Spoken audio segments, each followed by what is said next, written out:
तो बच्चों 12th class के स्टूडेंटों के लिए आज ये वीडियो जारी कर रहे हैं चैप्टर फर्स्ट का विद्युत आवेश तथा क्षेत्र।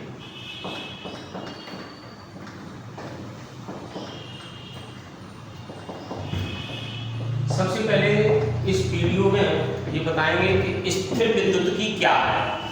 स्थिर विद्युत की कहते हैं जब आवेश विराम अवस्था में होता है। जब आवेश विराम अवस्था में होता है तो उसके अध्ययन को स्थिर विद्युत की कहते हैं। जब आवेश गति अवस्था में होता है तो उसके अध्ययन को कहते हैं विद्युत गतिकी। एक विद्युत गतिकी कहलाता है। और जब आवेश विराम अवस्था में होता है तो उसके अध्ययन को कहते हैं स्थिर विद्युत की। 12th क्लास में चैप्टर फर्स्ट और सेकेंड इन दोनों चैप्टरों में स्थिर विद्युत का अध्ययन करते हैं और गतिक विद्युत का अध्ययन करेंगे चैप्टर 3, 4, 5, 6, 7 और 8। इसमें आवेश विराम अवस्था में रहेगा। तो जब आवेश विराम अवस्था में होता है तो उसके अध्ययन को स्थिर विद्युत की कहते हैं। जब आवेश विराम अवस्था में होता है तो उसके अध्ययन को स्थिर विद्युत की कहते हैं। ये डेफिनेशन इसकी बहुत इंपॉर्टेंट है। जब आवेश विराम अवस्था में होता है, विराम अवस्था में होता है तो उसके अध्ययन को स्थिर विद्युत की कहते हैं। स्थिर विद्युत की कहते हैं। तो अभी हम स्थिर विद्युत की के बारे में सबसे पहला टॉपिक है वो ये है कि विद्युत आवेश होता क्या है, विद्युत आवेश किसे कहते हैं। आवेश को सबसे पहले घर्षण विधि से ग्रीस के वैज्ञानिक थेल्स ने प्राप्त किया था और उन्होंने घर्षण विधि से जब एम्बर को ऊन से रगड़ा तो उन्होंने देखा कि एम्बर है ये छोटी छोटी वस्तुओं को अपनी ओर आकर्षित कर लेता है। उस एम्बर को ग्रीक लैंग्वेज में एम्बर को कहते हैं इलेक्ट्रम और इसी से इसका नाम पड़ गया है इलेक्ट्रिसिटी। तो इलेक्ट्रिसिटी नाम पड़ा है एम्बर से। ये सबसे पहले 600 BC में ग्रीस के वैज्ञानिक थेल्स ने इसको प्राप्त किया था। और इसमें वैद्युत आवेश है। वैद्युत आवेश ये दो प्रकार का होता है। वैद्युत आवेश एक तो धनात्मक होता है, एक दूसरा आवेश ऋणात्मक होता है। ये नाम धनात्मक और ऋणात्मक आवेश का नाम बेंजामिन फ्रैंकलिन ने दिया था। ये अमेरिका के वैज्ञानिक थे बेंजामिन फ्रैंकलिन और इन्होंने बताया था कि ये आवेश दो तरह का होता है, एक धनात्मक एक दूसरा ऋणात्मक। ये दिया हुआ उनका नाम है। और सबसे पहले हम इसके बारे में पढ़ते हैं, घर्षण विद्युत के बारे में पढ़ते हैं। घर्षण विद्युत क्या होती है। घर्षण विद्युत कहते हैं जब एक वस्तु को दूसरी वस्तु से रगड़ा जाता है तो इस प्रकार उत्पन्न विद्युत को घर्षण विद्युत कहते हैं। जैसे गिलास रॉड है, गिलास की रॉड को कांच की छड़ को रेशम से रगड़ते हैं। ये है धनावेश और ऋणावेश की तालिका है। धनावेश और ऋणावेश इसकी तालिका है। पहला है कांच की छड़। कांच की छड़ को रेशम से जब रगड़ा जाता है तो कांच की छड़ धनावेशित हो जाती है और रेशम ऋणावेशित हो जाता है। दूसरा फर कहते हैं बिल्ली की खाल को, कैट स्किन, बिल्ली की खाल। बिल्ली की खाल इसको एमोनाइट से रगड़ते हैं तो बिल्ली की खाल है, इस पर धनावेश आ जाता है, एवोनाइट पर ऋणावेश आ जाता है। जब हम ऊन से एम्बर, रबर या प्लास्टिक को रगड़ते हैं तो उन पर धनावेश आ जाता है, एम्बर, रबर या प्लास्टिक पर ऋणावेश आ जाता है। चौथा है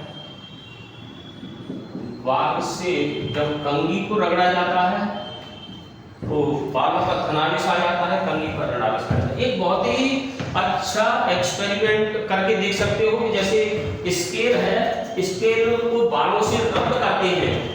जब स्केल को बालों से रब्त करते हैं और बाल के और इसके स्केल के पास में एक कागज का छोटा टुकड़ा लाते हैं तो ये बड़ी तेजी से उसे अटैक कर लेता है। देखो इस तरीके से ये अटैक कर रहा है और ऐसा तुम करके अपनी क्लास में देख सकते हो। तो इसमें इस पूरी प्रक्रिया में क्या होगा, जैसे हमने इसको स्केल को रब्त किया, बालों से स्केल को रब्त किया, तो इस क्रिया में ये होता है कि आवेश है, ये स्केल पर आवेश इलेक्ट्रॉन आ जाते हैं, स्केल पर इलेक्ट्रॉन आ जाते हैं और ये कागज के टुकड़े द्रवित हो जाते हैं और कागज के टुकड़े का जो धनावेश है, इनके अणु का धनावेश है, ये तो ऊपर विस्थापित हो जाता है, ऋणावेश नीचे, इस तरह से ये आकर्षित हो जाते हैं। इसमें कागज का टुकड़ा आवेशित नहीं होता है, केवल ये स्केल आवेशित हुई है, कागज का टुकड़ा आवेशित नहीं हुआ है। उस कागज के टुकड़े के केवल अणु हैं, उनका आवेश का स्थानांतरण हुआ है, ये न्यूट्रल है कागज का टुकड़ा, ये उदासीन है। तो घर्षण विद्युत की परिभाषा ये है, जब एक वस्तु को दूसरी वस्तु से रगड़ा जाता है तो इस प्रकार उत्पन्न विद्युत को घर्षण विद्युत कहते हैं। इसकी डेफिनेशन बहुत सिंपल डेफिनेशन है, जब एक वस्तु को दूसरी वस्तु से रगड़ते हैं तो इस प्रकार विद्युत उत्पन्न होती है, उस विद्युत को घर्षण विद्युत कहते हैं। और इसकी परिभाषा आती है, जब एक वस्तु को दूसरी वस्तु से रगड़ा जाता है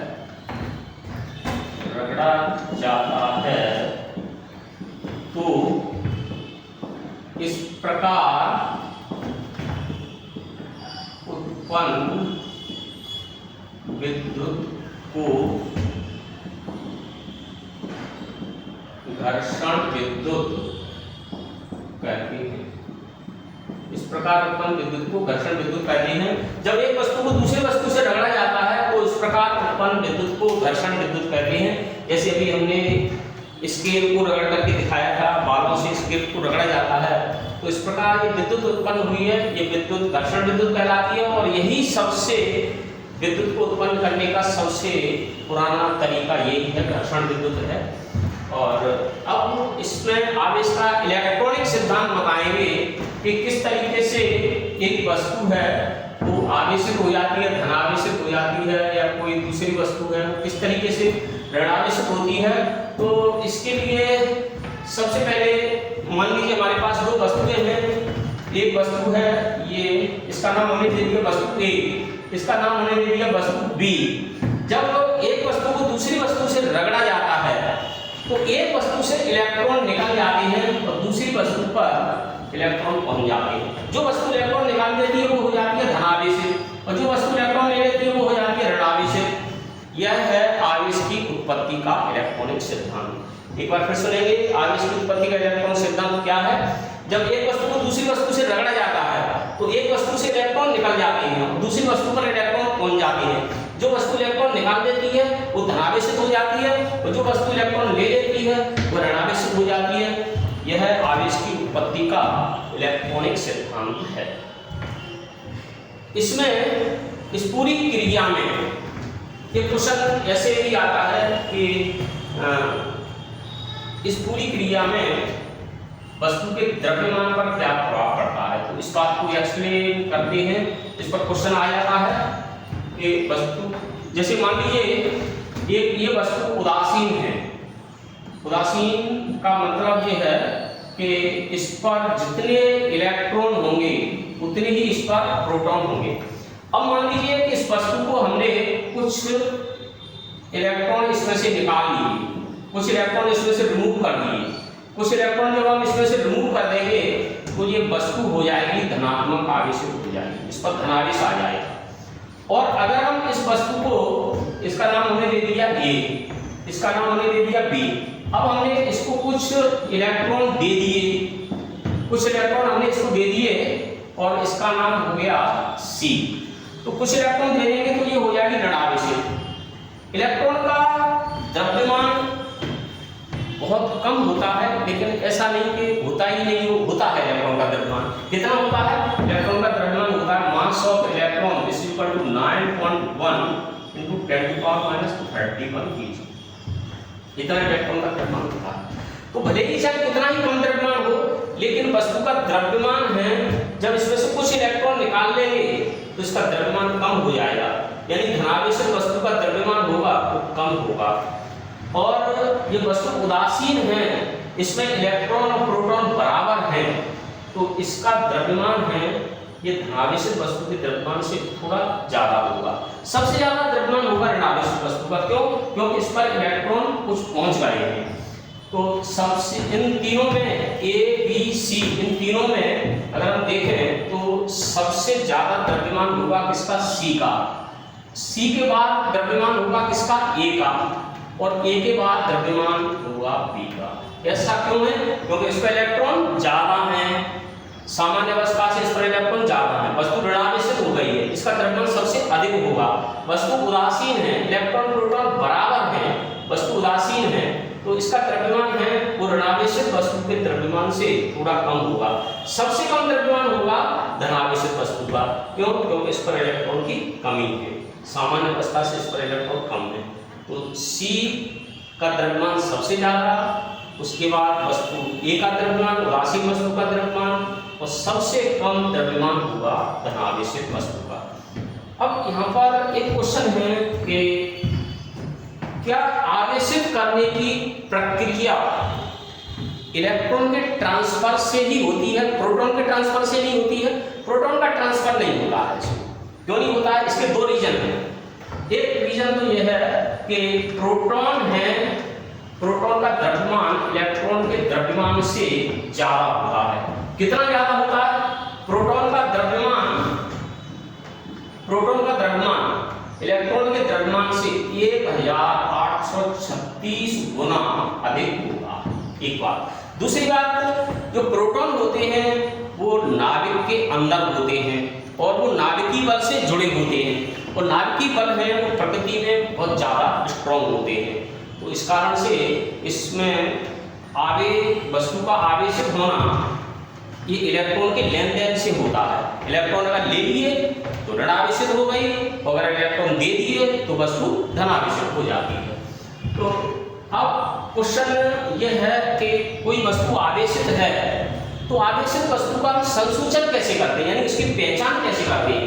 तो आवेशित वस्तु की पहचान की जाती है, इसके लिए जो उपकरण यूज होता है उस उपकरण को कहते हैं स्वर्णपत्र विद्युतदर्शी। स्वर्णपत्र विद्युतदर्शी। स्वर्णपत्र विद्युतदर्शी में क्या होता है? स्वर्णपत्र विद्युतदर्शी में एक कांच का बॉक्स होता है, उस कांच के बॉक्स में एक चालक की सहायता से स्वर्ण पत्ती होती है, स्वर्ण पत्र होते हैं, स्वर्ण पत्र, और यहाँ पर चालक नोक होती है।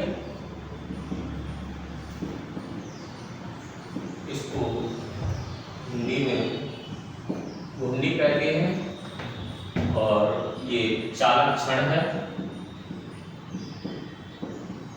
चालक क्षण है। तो जब हम किसी आवेशित वस्तु को इससे नोक से टच कराते हैं, नोक से छुआते हैं, जैसे कि हम इससे नोक से टच कराएंगे तो आवेश जाएगा किस पर? चालक क्षण पर जाएगा, चालक क्षण से स्वर्ण पत्र पर जाएगा, और स्वर्ण पत्र है ये फैल जाते हैं। अगर ये स्वर्ण पत्र कम फैल रहे हैं तो वस्तु पर आवेश कम है, और अगर ये स्वर्ण पत्र ज्यादा फैल रहे हैं तो वस्तु पर आवेश ज्यादा है। मान लीजिए एक थीटा कोण है, तो इनके बीच में ये थीटा कोण ये अनुक्रमानुपाती होगा आवेश की। तो इसकी एक बार क्रियाविधि फिर समझेंगे। किसी आवेशित वस्तु को लेंगे, आवेशित वस्तु को यहाँ पर इस नोक से टच कराएंगे, आवेश जाएगा चालक क्षण पर जाएगा, चालक क्षण से स्वर्ण पत्र बन जाएगा, स्वर्ण पत्र फैलेंगे और स्वर्ण पत्र जितना ज्यादा फैलेंगे वस्तु पर आवेश की मात्रा उतनी ही ज्यादा होगी। तो यहाँ पर आवेश का हम केवल संसूचन करते हैं। ये स्वर्ण पत्र आवेश का मापन नहीं करता है, केवल संसूचन करता है, केवल आवेश की पहचान करता है। इससे हम ये मालूम कर सकते हैं कि किसी वस्तु पर आवेश कम है या किसी वस्तु पर आवेश ज्यादा है। तो ये स्वर्ण पत्र आवेश का संसूचन करता है। स्वर्ण पत्र विद्युतदर्शी आवेश का संसूचन करता है। और इसके बाद जो तुम्हारा टॉपिक है सिलेबस के अकॉर्डिंग, और सिलेबस के अकॉर्डिंग सभी टॉपिक हम लेंगे और अपनी बुक से एक एक कंसेप्ट तुम मिला करके देख सकते हो। कोई भी कंसेप्ट नहीं छोड़ा जाएगा, कोई भी टॉपिक नहीं छोड़ा जाएगा, सभी टॉपिक को कवर करते हुए चलेंगे। और सबसे अब बाद में बता रहे हैं इसके बाद में चालक किसे कहते हैं।